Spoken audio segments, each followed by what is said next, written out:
mga tol.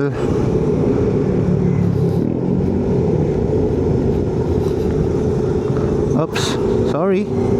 Naayos ko tong side mirror. Nagulo na naman guys. Ayan. So ayun, pupunta tayo ngayon ng Santiago. Magpapalagay tayo ng slip-on. Nakabili na kami ng canister namin sa Shopee kay VMAX Racing. Ayun, may nakausap na rin tayong gagawa sa Santiago mga tol. Tara mga tol, samahan nyo kami. Papakabit tayo ng slip-on mga tol kasi parang kahina ng tunog. Kahit sobrang ano na, kahit anong gawin mo, hindi ka naririnig sa daan. Saka para marinig nyo naman sa camera yung tunog, di ba? 8:30 daw nagbubukas yung shop. Kaso late tayo nagising kasi nagtrabaho pa tayo mga tol.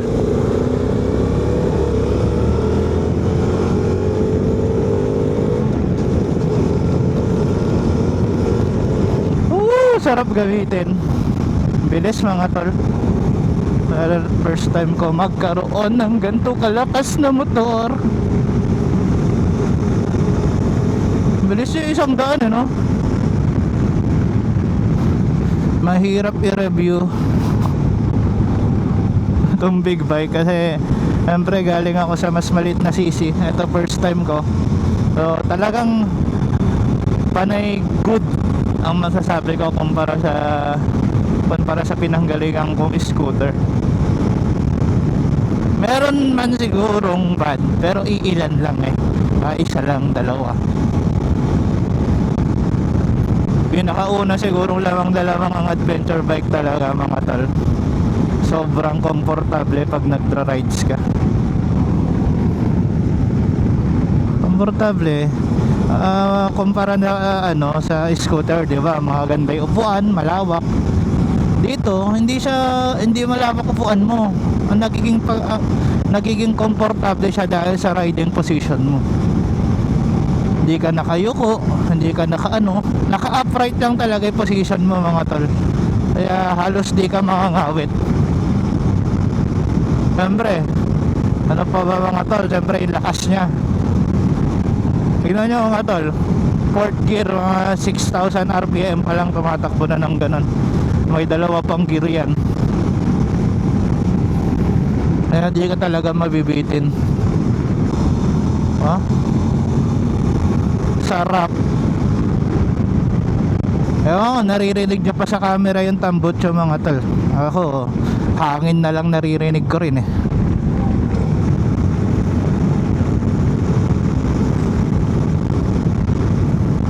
Tapos sa likuan mas komportable akong iliko to kumpara dun sa X-Max. Sa X-Max kasi pag nililiko ko parang feel ko laging madudulas yung pakiramdam.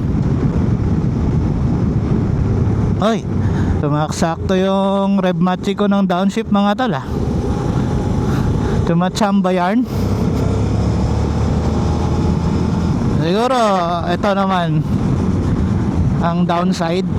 Pag kunyari kakaunti pang lagayan mo dito, wala ka pang mga kung ano side pannier, stop box, etc etc. Wala kang lagayan. Kailangan mo talaga mag-bag para may lagayan ka mga tal. Ngayon ko lang rin pala nagamit tong motor. Halos isang linggo na namang umuulan dito sa amin. Kita-kits na lang tayo sa Santiago mga tal. Ito na tayo sa Batal. Mag-ano na kami mga tal, babypass na kami kasi sa Rizal yung pupuntahan natin. Sakto na siya. Ayun, ikot tayo dito sa bypass. Ganda ng bypass road. Dama ko pala ang aking misis mga tol.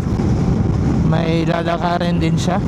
So mamaya sasamahan niya lang ako dun sa pupuntahan ko para alam niya mamaya kung saan siya pupunta rin, kung mauna siyang matapos sa gagawin niya. Yung pupuntahan niya naman is alam ko na, so wala nang problema doon. Tagal na tong bypass na to mga tol. So ngayon pa lang patapos na. Ewan ko kung may rough road pa to ah. Kalimutan ko na kung kailan ba kami last pumunta dito na daan. Yung kasama ko pala si Inhinyero Adventures. Naka-scooter pa tayo nun mga tol. Parang feel ko wala na atang rough road nun. Hindi ko na matandaan. Ayun, napag-usapan namin mga tol. Bababa na yung asawa ko dyan mamaya sa paglabas ng bypass road. Baka singilin siya ng mahal ng tricycle driver kasi malayo pa yung pupuntahan ko. Ito na, tatapos na tong bypass.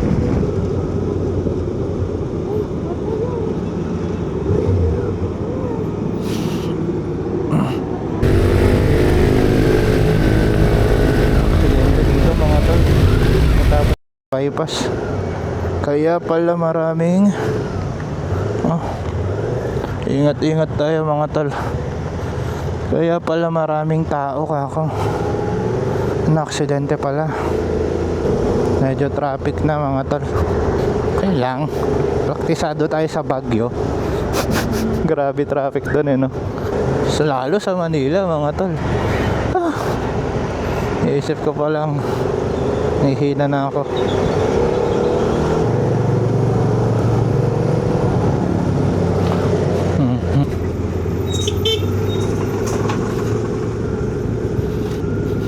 Parang ngayon na ulit ako nagawi dito.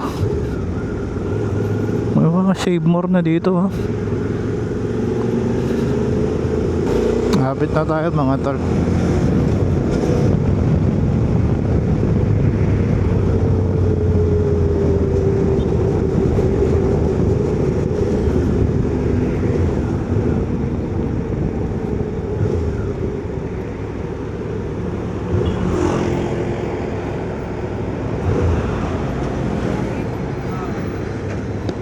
Ay boss, Bago yung bossing ah. ako yung kajat mo bossing.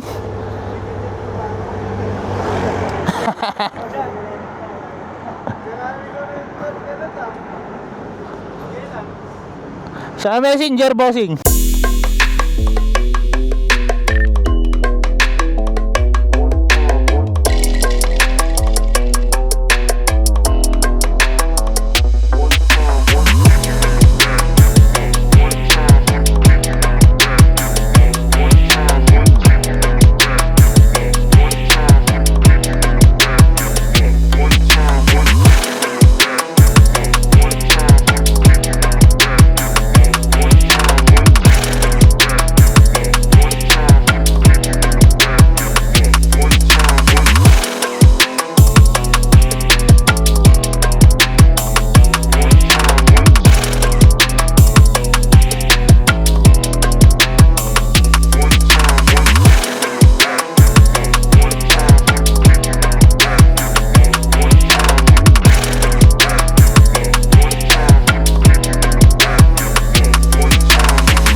Palabas ko muna mami.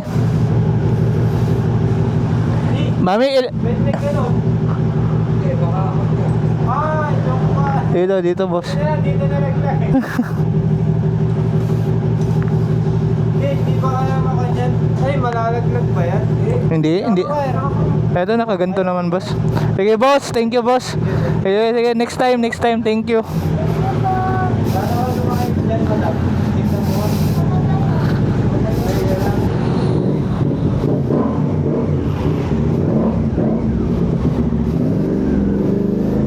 Ang ganda mga tol. Bossing.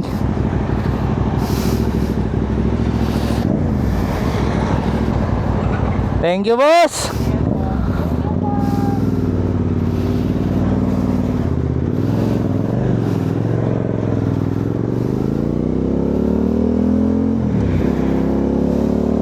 Ganda yun, mami.